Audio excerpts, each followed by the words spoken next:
The Browns did make 2 signings. We'll break them down individually. Let's start with the first, Zion Johnson, 3 years, $49.5 million. It's really a 2-year, $32 million deal with a true, legit team option for the 3rd year. He had some mixed reviews on PFF, if you want to go by PFF. A much better run blocker than he is as a pass blocker. He's only missed 2 games in his entire career, though, since being drafted in the 1st round. G, you are our expert on trench play. The Browns needed some offensive linemen. What do you make of Zion Johnson, the former 1st-round pick of the Chargers, who is now the newest member of the Cleveland Browns? You know, this is a pick where if you look at it, you're like, I mean, is he going to be a starting caliber type guard at this moment?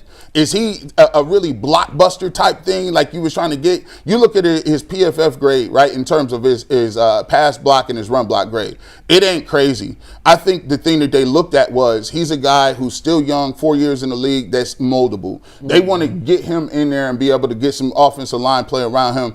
And he's a lump of clay. He has good intangibles. He has good athleticism. It's just the fact that I think he's one of those offensive linemen that just hasn't put it together. And when you take a look at what you have, he has better clay and better material to work with than a guy like Tevin Jenkins. Much more powerful, better footwork. He's played 65 games. He made All-Pro as a rookie, and he's a former 1st-round pick. All-rookie, not All-rookie, right? Yeah, not All-Pro. I mean, all-rookie.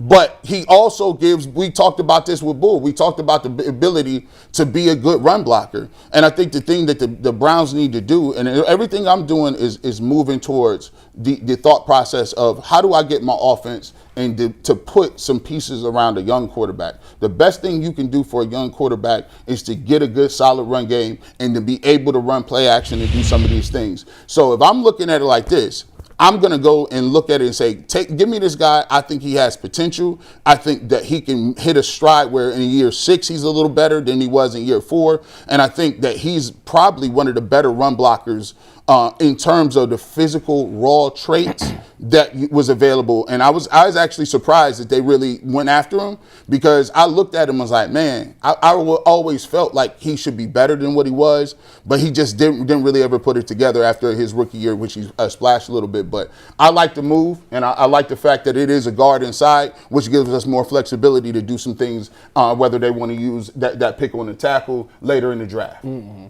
I like the move from the simple fact of, no, his PFF grades aren't jumping off the page at you and all of those things. I mean, it's a fine move, but what it tells me is, I think that, a couple weeks ago, we had the argument, Bull, about how important the offensive line is. Right. And I kept bringing up the Denver Broncos. Yes. How Denver Broncos typically don't technically have a superstar on their offense, but yet they had a really good offense and was able to go far in the playoffs. I think when you look at just this offseason and how certain teams are moving, a lot of teams are trying to bolster up the offensive line. Like, the trench play is starting to matter again. I think it's been a couple of years where it's been okay or you could get away with maybe not having a strong offensive line as long as you got playmakers on the outside. I think that the Browns are realizing it's hard to come by people on the outside, so let's fix things up on the inside. Let's at least have a good offensive line. I think that when the Browns were at their peak, the best thing they did was they were able to run the ball and do play action off of that.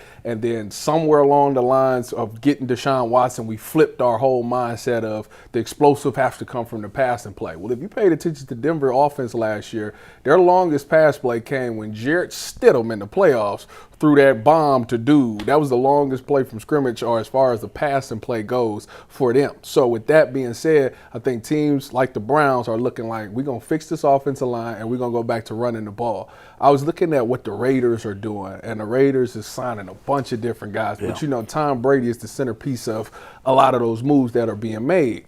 And I noticed they signed Linderbaum. I noticed that they're trying to fix their offensive line, but because their old line was as bad as the Browns. Right, but when you look at their offense, like, all right, so I was looking at it like this: their key players is Genty, Brock Bowers, and then they'll have Fernando Mendoza.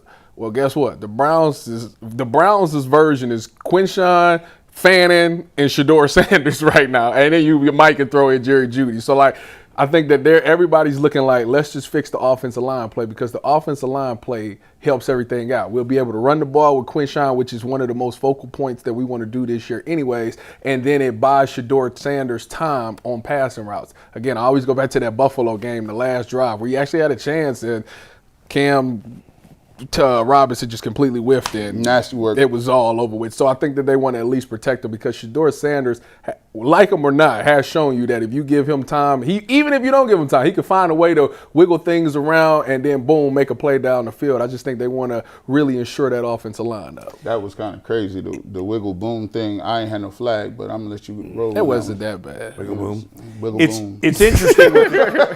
It's interesting if you look at this guy.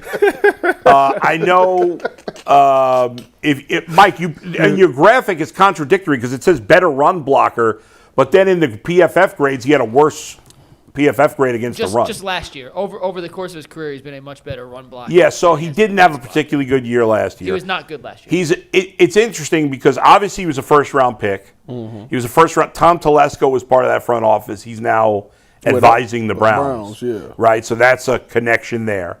The Chargers had one of the worst offensive lines in the league. Yeah, they stunk. And so they've taken a guy from a team that let an offensive lineman walk from a bad offensive line. So it tells you the Chargers didn't think that much of him. Now, what's interesting about this guy is you say, well, the analytics were bad last year, right, PFF grade. Mm. But if you look at, what's that score that all the geeks use at the combine? RAS. RAS. Oh, yeah. So this guy, his RAS was through the roof. So he's supposed to be a great athlete and great football player. His RAS is, what's that athletic score? Relative athletic score. His relative athletic score, combine-wise. All your testing at the combine, put it into one number and compares you to all the other guards. It's like WAR for baseball. Exactly. Yeah. Yep. His RAS was one of the best for an interior guard over a long stretch of time. Mm-hmm. So obviously there's potential. Now, I think we'd all agree that at least on paper, the Browns have a good offensive line coach for the first time since Bill Callahan. And that's what they bet. Right. George Warhop is experienced. He was here before. You know, Joe Thomas thinks highly of him. This guy's a legit offensive line coach. Mm-hmm. So what they're saying is this guy's not very good right now. I mean, that's the reality. But they say. But there's talent there. Correct. I shouldn't say he's not very good. He's average to slightly below average. Mm. Below average. It's not like, you know, he's not KT Levinson. I mean, he can play, but he's below average. And they think they can make him at least average or maybe above average. He doesn't need to be a star, just like you said with the Broncos. Garrett Bowles, their left tackle, is their best player. Yeah. The rest of their line is just solid guys. Yeah. You don't need to have a superstar at every position on the line, especially at guard, but you need them to be solid. So they look at him, they say he was a first-round pick. His RAS score is through the roof. There's talent there. Mm-hmm. He has it. I saw a coach. I didn't know who this guy was, but he's been working with Jonathan now for a while. Coach Riceland. Oh, Coach Riceland. Do you know him? Yeah. I never heard of him before a year ago. Oh man, he sends me scouting reports on all these dudes like every day. Yeah, he's very knowledgeable guy. Good. Yeah, shout out to him. And he put out a couple of 3 videos on him that showed a couple of strengths and one weakness. And he talked about his footwork is excellent. I think you mentioned that. Mm-hmm. And there appear to be a lot of positives about this guy. His biggest weakness that he said was he struggles with big defensive tackles, and he's unable to kind of get enough push in the passing game where it's a stalemate or he's going the wrong way against some of the bigger guys. So, you know, that's something to keep in mind. He's certainly not a perfect player. If he were a perfect player, he probably wouldn't be in free agency. Right. Yeah. But he appears to be a guy who at least they can make into average. Yeah. And you're not paying him crazy money. Well, the reality of the situation is everybody that's fans want the Browns to go out and get these big talents like a Linderbaum and all those things, but you got to be realistic about the situation. Like either the Browns are going to overpay a lot of money. That's the only way, really. Because, like, guys aren't going to get the top guys. Yeah, they're not going to look at the Browns as a desired destination. Raiders, too. That's why they that's why his contract is what it is. Yeah. Yeah. Real quick on Zion. So I texted you guys yesterday. I have a buddy who works for the NFL research department. We've used a bunch of his stats before, but he's one of the – how many Charger fans out there are there? Like real diehard? 12. There's a lot of Chargers fans. 13. Come on, let's not get carried away. He's one of 13. Yeah. So he texted me. This was his scouting report on Zion. So I said, hey, his name's Jack. I said, Jack, give me the real. He said, really good run blocker who was an absolute liability in pass pro for the Bolts. I think he blocked one of approximately 300 stunts last year, got burned on every single one. Contract reflects more of his draft slot than his actual NFL performance, but I've watched enough to know that there's something in there that a good coach can get out. Yeah, that's it. That's what the Browns are betting on. They're betting there's more in there. And remember, this is a while ago now, but when the Browns traded for Wyatt Teller, they gave up nothing. Right. He wasn't even a high draft pick like this guy was.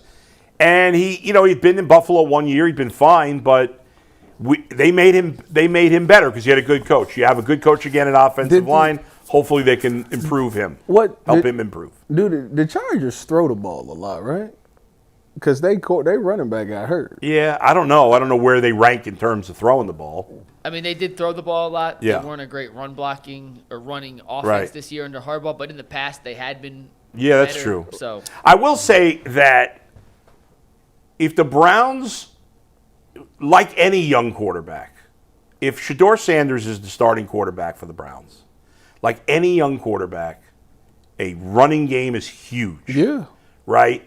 And that's why we've talked about maybe getting crazy and drafting Love at 6. Yeah. Again, they won't do it, but like having this crazy two-headed monster He back. might not be there at 6. He might not be there. Yeah. You're right. He might not be. he probably will not be there at 6. Well, who knows? But the thing is that the Browns need to get back to having a bunch of maulers on the offensive line that can open up some holes because Quinshon Judkins had nowhere to run last year.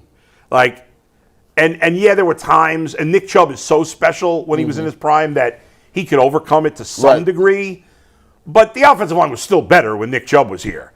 The offensive line was so bad last year that Judkins didn't really have a chance.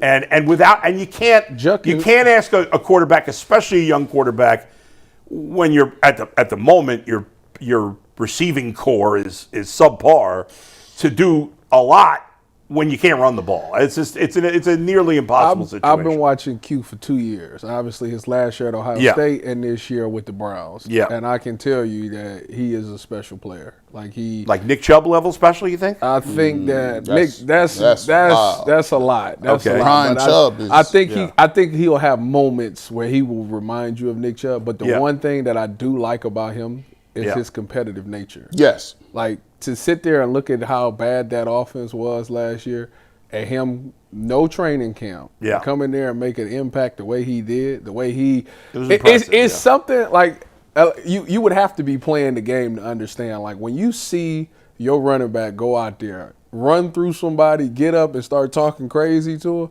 I promise you, it ignites you as a team. Up, right? Oh, this what we own today? Yeah. So, and he was doing that. So, like, the leadership qualities is there. I don't know. He might not say a lot, but he definitely is one of those lead by example type of guys. And if they can fix that offensive line, because there was a lot of runs that he did last year that got called back. Yeah. So, like, when you look at his final numbers, I think he rushed for 800 yards, 700 yards, like a lot. I can remember off the top of my head 3 runs that got brought back that he broke long ones. So he is probably 1,000-yard back every season easily if they fix the offensive line.